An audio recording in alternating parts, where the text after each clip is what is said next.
Welcome back to the Cordless Vacuum Guide. In my previous video, I talked about the Roborock S8 Pro Ultra and provided a brief overview of the differences between this new model and the S7 MaxV Ultra.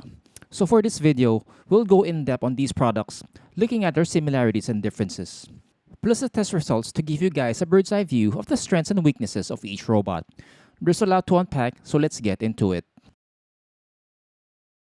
Both products are versatile robot vacuums with a do-it-all base station. The S8 Pro Ultra and S7 MaxV Ultra base stations utilize a similar framework with a horizontal configuration where the water tanks and bag are lined up. Putting this product side by side, the S8 Pro Ultra base station is slightly taller and wider than the S7 MaxV Ultra. Both utilize a ramp-style dock with a wide opening connecting to the robot's brush roll for the self-emptying cycle. And as I've said in previous videos, I like this design as it does a better job of emptying the dustbin contents than a smaller dedicated port found in other brands. Both have the same pad washing mechanism with bristles for scrubbing the pad back and forth. Aside from the size increase, there are other differences with the base station design. The first difference I notice is handle access. The S8 Pro Ultra has it at the back, whereas the S7 MaxV Ultra has it in front. Also, the S8 Pro Ultra container has a smaller opening where only half of it opens, while the S7 MaxV Ultra provides better access to the inner components as the whole top opens. However, I don't think this should be a sticking point because you rarely need to wash the dirty water container if you rinse it every time after emptying it. Other variances in the base station are subtle, mostly under the hood, so to speak. Roborock says the S8 Pro Ultra base station has 5 functions, from pad washing to pad drying. Nonetheless, the pad drying feature, lacking in the S7 MaxV Ultra, shouldn't be a deciding factor since it needs to be damped for the mopping function. And it has the pad washing and self-refilling features, 2 more important aspects in my opinion compared to the pad drying feature. Here's a close look at the pad washing mechanism for the S8 Pro and S7 MaxV after several mopping cycles. Both were mostly dry and I don't see much difference with their functionality beside the aesthetic variances. Both utilize the round frame, which is a staple for all Roborock products. And while robots like the Roomba S9 with a square front are excellent at cleaning edges, it struggles to navigate tight quarters. Hence, most manufacturers use a round-shaped frame because it offers better navigating efficiency, especially in cramped areas. Underneath, both have the same layout, but one significant variance is the twin roller system Roborock introduced in the S8 Pro. If there's one deciding factor between these products, it's this feature, because the dual roller system, as Roborock calls it, offers better agitation and debris pickup on carpets. Another upgrade with the brush roll is it raises up during the mopping-only cycle, something absent in the S7 MaxV. This may not be a big deal at face value, but look at the Kate on dirt on the S7 MaxV brush guard, which is virtually absent in the S8 Pro. However, the S8 Pro uses the older bristle tip side brush, which is a downgrade in my opinion because of the durability issues. You could see one of the prongs bent here, and this robot isn't a few months old. Fortunately, consumers can purchase the 5-pronged all-rubber brush as a backup to replace the current one when it wears out. These robots have a mopping feature with pad lift Roborock calls Viberize. The S8 Pro Ultra has a 2.0 version, but really, the only difference is it has a second vibrating element. It retains the same 5mm lift, and both are efficient at removing even hard-to-mop juice stains and did not stall. The S8 Pro's second agitating element makes it more efficient, but the S7 MaxV, even with only one vibrating element, got the job done, so I don't think it should be a huge deal breaker. And since these robot mop hybrids cannot pick up liquid, it limits what they can mop. I don't recommend using either on food-based stains because it will leave surface residue. One deciding factor is the non-detachability of the S8 Pro Ultra mopping bracket. You'll need to flip the robot to remove the pad, which needs washing eventually. Roborock's pad washing feature is good enough that there's no need for frequent washing. But I think not having the detachable bracket is a downgrade over the S7 MaxV's detachable version. Another non-detachable item in the S8 Pro is the in-robot water tank, which isn't a big deal for me since the base station refills it. So there are no usability drawbacks with this design. Since both options use LiDAR, there isn't much variance with navigation as both will have the same pattern going around the edges before moving towards the middle section. Selective room cleaning and zone cleaning unlocks a 3-pass run and a crisscross pattern, but a single pass run is available for light-duty vacuuming tasks. Both are efficient at picking up debris, especially on hard floors, and this was the case during the coverage test, where both got almost everything after the first pass. The S8 Pro Ultra was slightly quicker, completing the second pass by the 18-minute mark, around 2 minutes less than the S7 MaxV Ultra.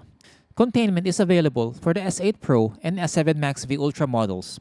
Both have the invisible wall and no-go zone features as staples for blocking off-limit areas. These are usually enough for containment, as the invisible wall can block diagonal areas, while the no-go zones will block select spaces. Roborock reintegrated the reactive AI technology in the S7 MaxV Ultra, but enhanced with an LED and lasers flanking the twin-lens camera.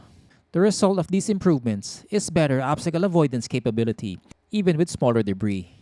It evaded almost everything I threw at it: pet feces, coiled wires, toys, and footwear. But it struggled evading stretch wires and didn't completely avoid a weighing scale. However, using a camera comes with privacy concerns since the photos are stored in a cloud. Also, consumers are obviously wary of privacy issues of the CCTV feature despite the encryption and other security features. Hence, I think it's a significant factor why Roborock switched to an all-laser system in the S8 Pro they call Reactive 3D. I tested both extensively, and there isn't much variance with obstacle avoidance. Both are adept at evading stuff like shoes, slippers, coiled wires, pet feces, and even toys. The S8 Pro was better at evading the weighing scale and didn't even try to climb over it. However, both struggled with stretch wires since it gets too close and the side brush tangles on it. I put these two categories together since there's a correlation between airflow and cleaning performance. High airflow robots tend to pick up more surface debris than low airflow options. Other aspects like brush roll design and navigation are critical. These Roborock options check those boxes. The S8 Pro only maxed out at 11.33 CFM, 2 less than the S7 MaxV's output of 13.39 CFM. And this variance could be a swing factor between the newer S8 Pro Ultra and S7 MaxV Ultra.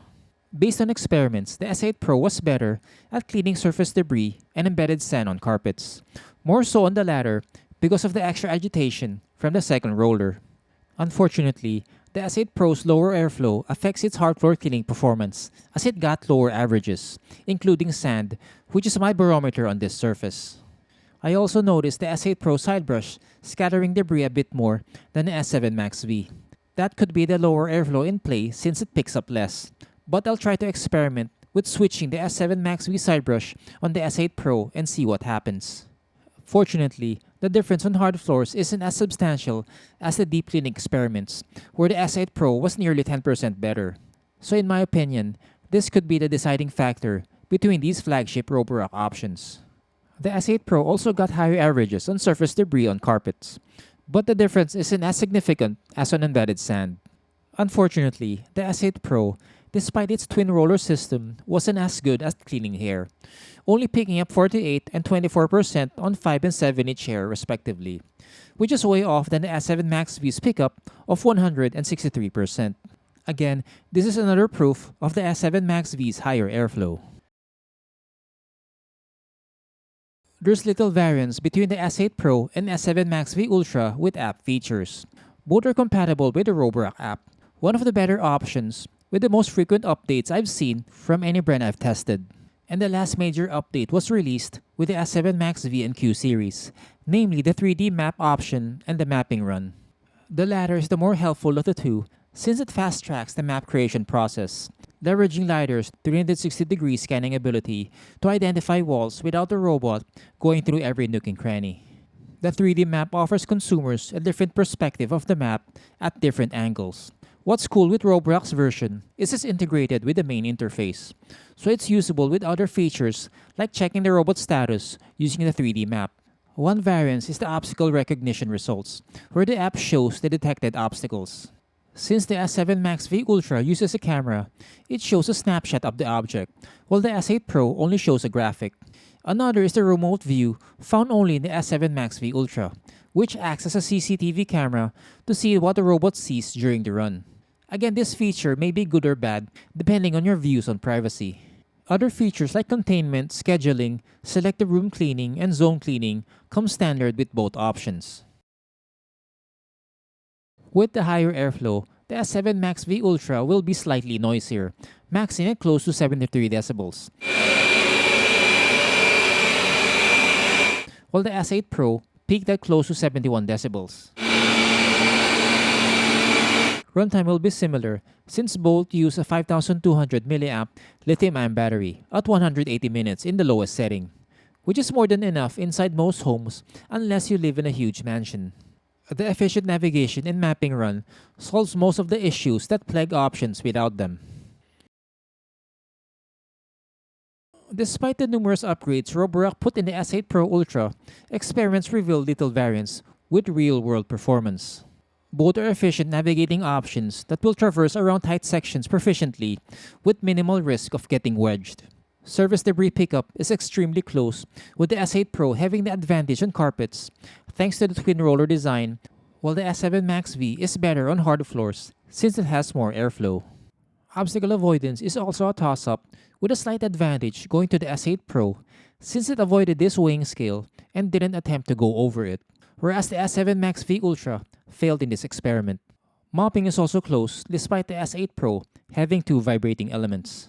The S7 Max V Ultra has enough agitation to mop tough to clean juice stains without stalling, so I don't see a dramatic improvement in this category.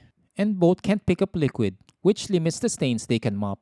So it boils down to two things: price and vacuuming performance. Do you need the deep cleaning performance of the S8 Pro or prioritize hard floors? I hope this video answers your questions about the S8 Pro Ultra and S7 Max V Ultra. If it did, consider giving this video a thumbs up if it's been helpful to you.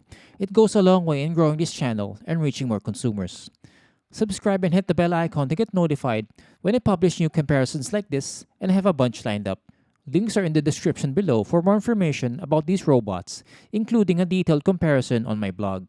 Thanks again for watching, and I'll see you in the next video.